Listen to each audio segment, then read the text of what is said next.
Welcome to Update from the Hill. I'm Mark Rockburn, joined as always with Northumberland Peterborough South MP Philip Lawrence. And Philip, it was your time to go back to Parliament Hill for house sitting this week.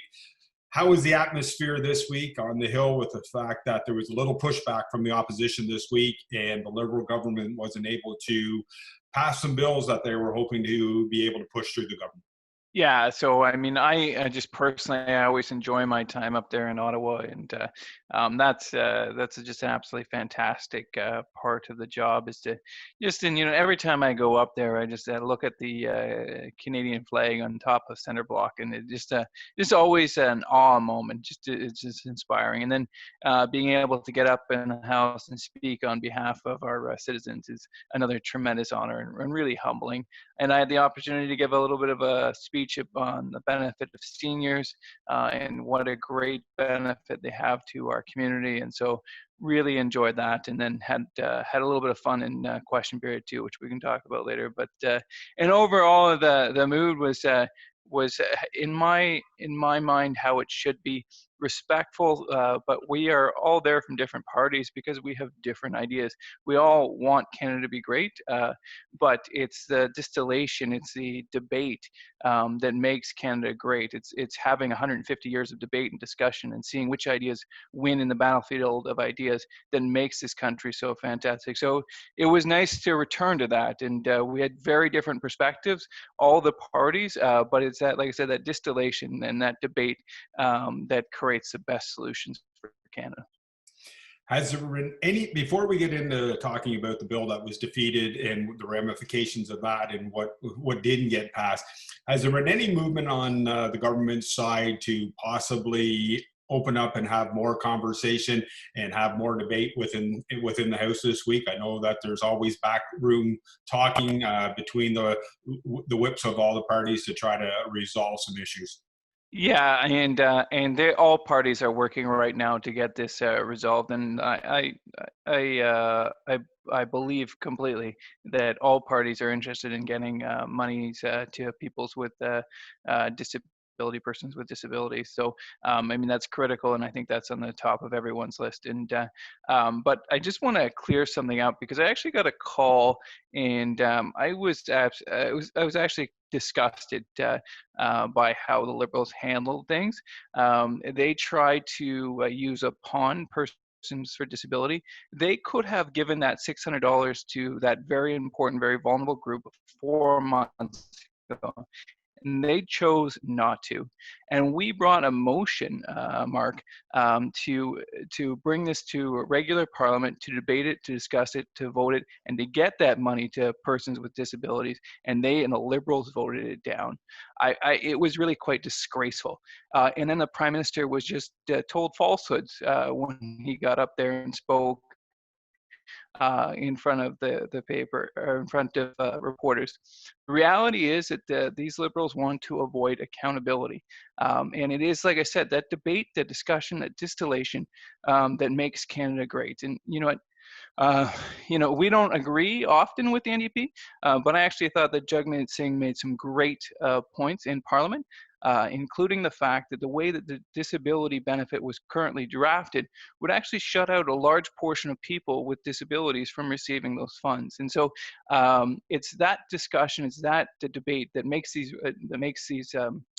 bills legislation better. So, like I said, I was deeply disappointed in the Liberal government trying to utilize people with disabilities as a political pawn and play games with that. Philip, what do you say to those residents, people in your riding, in Canada as whole, that now is not the time to be playing these games, that we need to get the money to the people that need it most? Absolutely. And that's why we brought a motion. Unfortunately, the Liberals wouldn't support it. We would be well on our way to getting those checks to people with disabilities if, in fact, the Liberals had agreed to. We just want to open, it shouldn't be our position to open up Parliament. That shouldn't be an outrageous position. What is outrageous is the fact that the Liberals won't have put Parliament let's be clear, the Liberals will say we have Parliament open. We do not. We have a committee that's open that happens to be in the House of Commons. It's a committee. It doesn't have the powers of Parliament bill. So, for example, I have a private member's bill that's now been pushed back 6 months that could provide our farmers with relief from the carbon tax. However, because we can't get Parliament back on power, we can't get this done. And so it's the Liberals trying to avoid accountability. And perhaps that's not shocking, Mark, given the fact that we have 20,000 projects, 20,000, tens of billions of dollars, that the Liberals have no idea where it is. Like, it's outrageous. Philip, we talk about, before we get into other parts of the bill, we're talking about Parliament, so I thought we'd stick there just for a second. Historically, you'd be coming up on your summer break.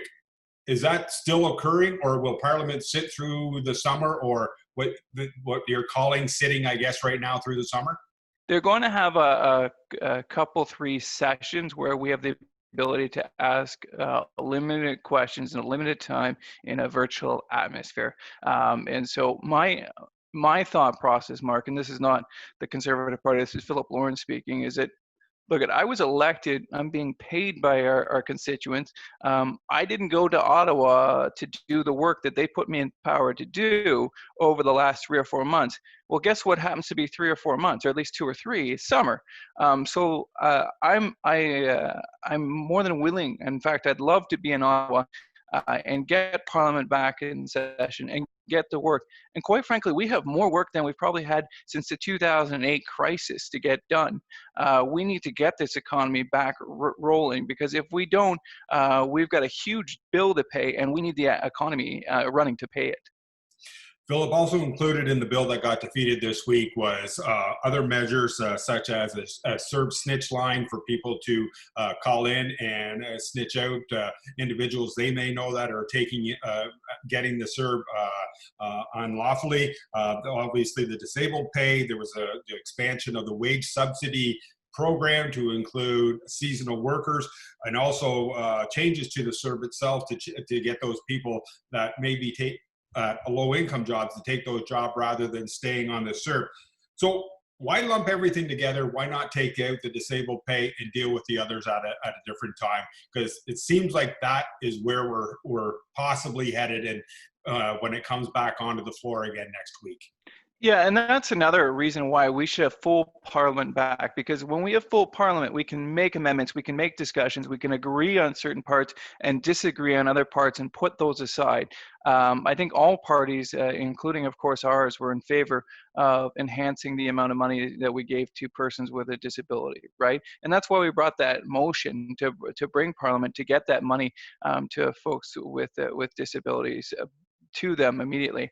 Unfortunately, the Liberals are just hell-bent on avoiding any accountability, and so they would just want to continue this committee system instead of bringing Parliament back to session. And I mean, it's just the unbelievably high level of hypocrisy as I went to a Black Lives Matter protest, so did Justin Trudeau. The difference is I kept social distancing the whole time, and you can watch this all on camera. I'm keeping 6 feet away. I've got my mask on, and I'm willing to go back to Parliament, and he's not.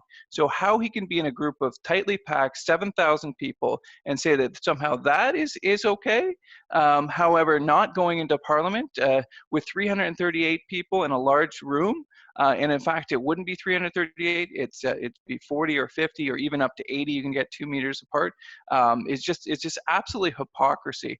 And if I sound a little bit frustrated, it's I am. I was elected by the great people of Northumberland, Peterborough South. I've got a job to do. I want to help put in place the environment to get businesses back going. Right now we've got the CERB that's going to be expiring. Parliament would be a great place to discuss it, put in innovative strategy solutions, bring our ideas, bring the ideas from the NDP, from the Green Party, from the Bloc, and the Liberal Party, and let's discuss it and let's get the best possible ideas, because people are going to be in difficult situations. If we come to the end of June, the CERB has run out and we haven't put together a solution. So what's the solution to this disabled pay to help the ones that seem to have fallen through the cracks, through all the systems and through all the programs that are out there? Right, and so I would call upon my liberal colleagues, and if you've got if any of your listeners are in Marion Monsa's riding or in Mr. Ellis's riding, write them, tell them, bring back Parliament so we can pass legislation to help people with disabilities. And indeed, all sorts of people are falling through the cracks right now, including business owners, including self-owner prepared, including child givers. We've got a major challenge going on. The cost of childcare is got to dramatically increase. We need to help those people, and we can't do that if we're not in Parliament. You're watching Update from the Hill. I'm Mark Rockburn. Joining me this week is a fired up MP, Philip Lawrence, from Northumberland, Peterborough South. It's good to see Philip. And part of that bill, as I stated, was a CERB snitch line. Your thoughts on that? Yeah, so we are the Conservative Party. We're the party of law and order, and we have certainly called out fraudulent usage of the CERB, and there's no doubt that there have been fraudulent claims. But this is not the way to go about it. We don't live in an Eastern Bloc country. I don't want neighbors snitching on neighbors. That's not who we are, not in Canada, and certainly not Northumberland, Peterborough South. And what we needed was from the very beginning was to have was to have instructions to our great public service to flag. They were flagging hundreds of thousands of these claims, and they were just told press, pass, pass, pass. So there's a principle in that law called promissory estoppel. And what it says is, despite what the written terms of the contract, if you allow someone to break the contract for a long period of time, so for example, you rent an apartment, Mark, and according to the terms of contract, you have to have the money to me on the first month, but I let you for 6 months pay on the 5th.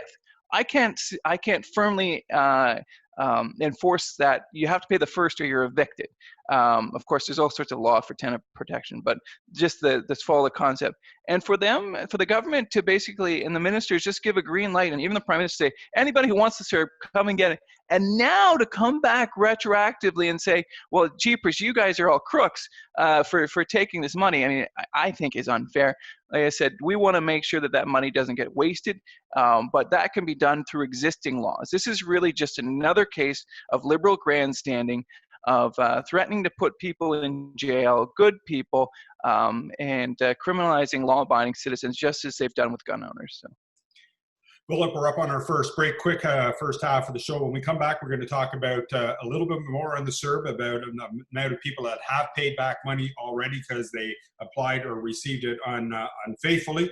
And we'll continue on down the road talking a little bit more on if the CERB was the right thing to do. We all agree with that, but if it was rushed to be able to get it out too quickly to the people. You're watching Update from the Hill. I'm Mark Rockburn. We'll be right back after this short break.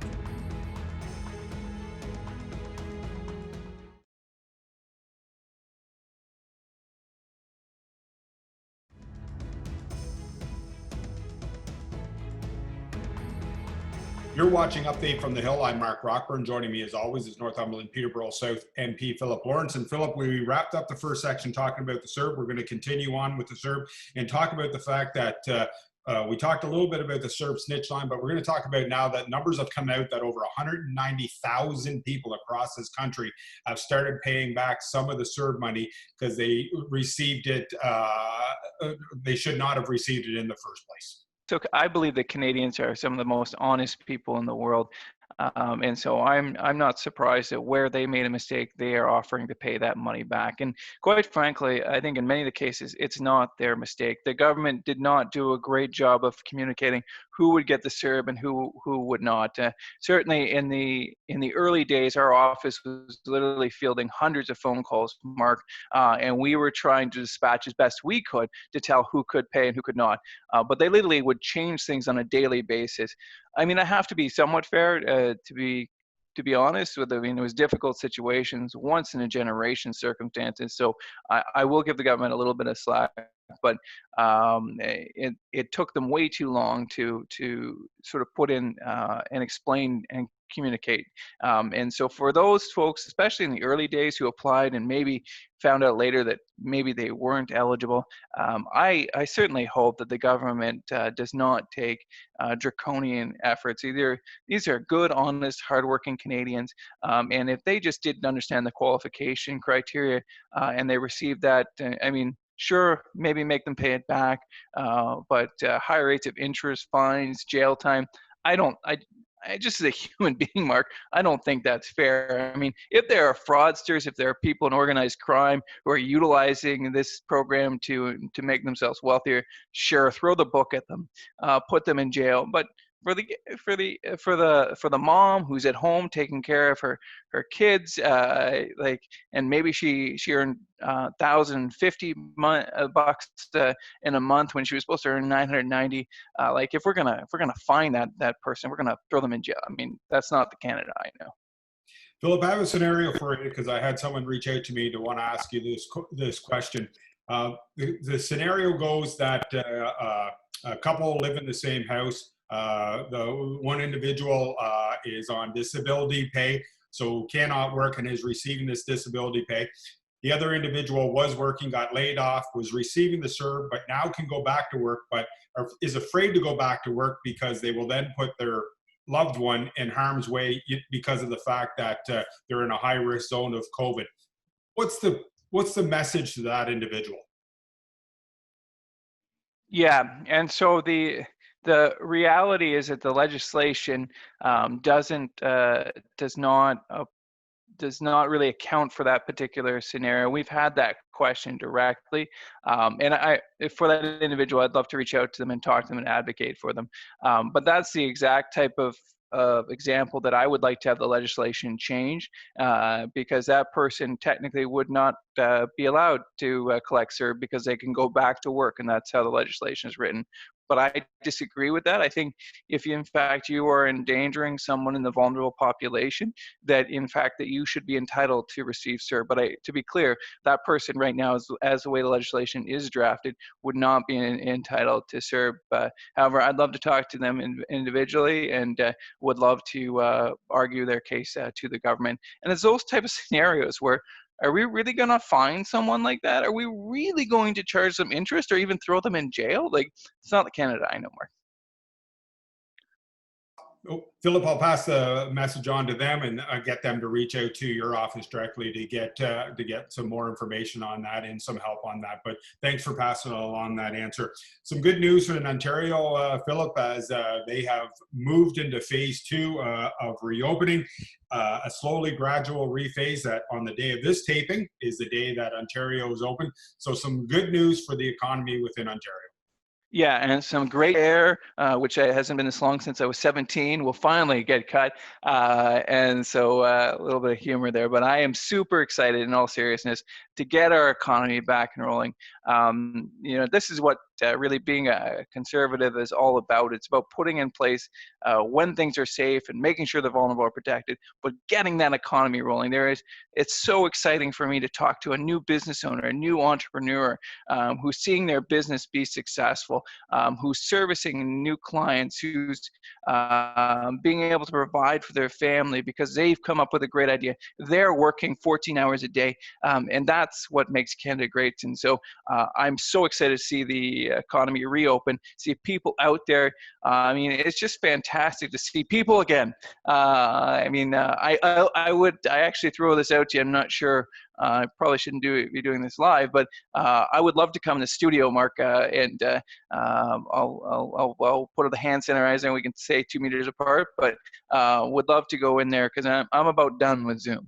I'd love to have you into the studio. I know that many people are in that spot where they want to go out. They're not sure what they should do, if they should meet people. And I think we talked about this before, is the fact that that's going to be our next biggest challenge, is to gain the trust of those people, again, of Ontario and Canada, to tell them that it's okay and safe to go out once again.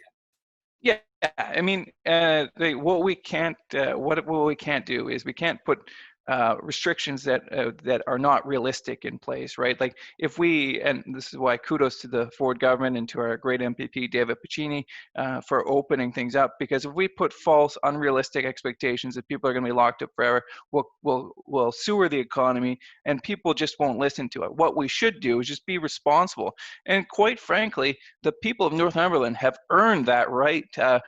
We have negligible cases of COVID-19 because they are awesome, because they are great at listening to public health advice. So just keep doing the things you're going to do, and you don't need to hear it from me anymore because you got it. You know to wash your hands, stay 6 feet away, wear your mask, wear social distancing. I mean, the people of Northumberland have got it, and they'll continue to figure it out, and we can trust them.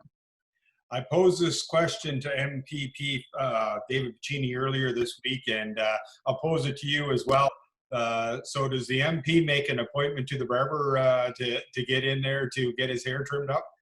I have been calling the refinery in Newcastle, and if anyone from there is listening, please, please, I'm begging you. I don't want to push anyone else if there's out, but and I'll come in at any time, 2 a.m. I need this hair cut. Like, this is ridiculous. I'm losing a little bit, so not only does it look long, but it looks like I have a comb over, Mark. It's just not a pretty situation here. So. Has your wife or children attempted to trim it back? Because I know that MPP Piccini said his girlfriend has been, and he's going to be quite happy when he can get an appointment. Not that saying she's done a bad job, but would just like to get a professional to do it for her. I think I probably shouldn't say her name, but I think she's done a fair job. I will not let my wife anywhere near my hair due to the fact that she once cut my 4-year-old, well, now he's 6, we was 4 then, hair, and man, there were like pieces out of the side, and no, I'll just keep growing my comb over. I'm good. Get back to a little seriousness stuff again, Philip, because there's always lots to talk about this. And let's talk about, we're continuing on with the economy, and we'll talk about the fact that last week it was announced by Chrystia Freeland that there's going to be $14 billion available to the province, to all the provinces of Canada to restart the economy. And she also said that for the economy to open up, it's going to take safely between 6 and 9 months. Yeah, I think we need to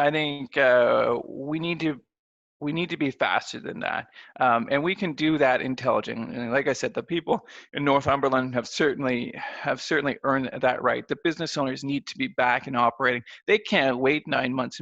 Half of our businesses, if not more, will be bankrupt if they're forced to shutter for another 6 to 9 months. My goodness.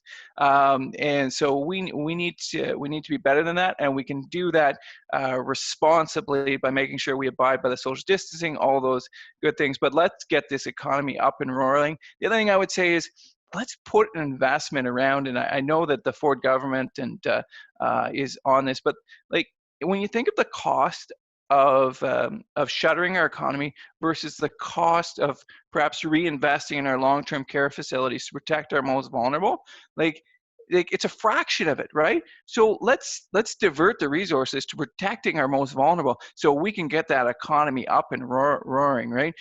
And thank you once again to all the frontline workers who are taking care of everyone. And please don't take my comments as being in any way being reckless or because I am perfectly aware that a second wave is possible, and we need to abide by the social distancing rules, and we need to listen to public health. But we can do that and open the economy, and let's get that economy roaring. Let's get those entrepreneurs going. Let's get those job creators creating jobs. And let's get this economy rolling so that families can continue to have food to put on the table. Philip, earlier this week, you held a Zoom call, a Zoom meeting with Northumberland United Way. Let's talk about what was dealt with there and how you're trying to get the message out to groups and organizations in Northumberland County for the money that is available through the United Way. Yeah, so the federal government had a program and where they released some funds, included through the Community Emergency Response Program, I believe it is. So they released those monies through the intermediaries of the Red Cross. The Red Cross, those are for nonprofits but not charities, and then United Way was for charities. And so we had the opportunity to get on the Zoom call and talk about the application process with some of our, we had Trish Dryden from Song, representatives from Cornerstone and a number of the other important facilities. So I just wanted to make sure that that money was getting to the end users as quick as possible, and can't say enough about Executive Director Bobby Dawson at Northumberland United Way. She's doing an amazing job of getting those applications in so we can get those funds out to the most vulnerable. As I've said numerous times, our society will be judged by how we handle, how we treat the most vulnerable in our community. And so that's why it was a priority of mine to get out in front of those folks and also, quite frankly, to listen and find out what I should be advocating for. Are there gaps in the system? Is there things that we could do more?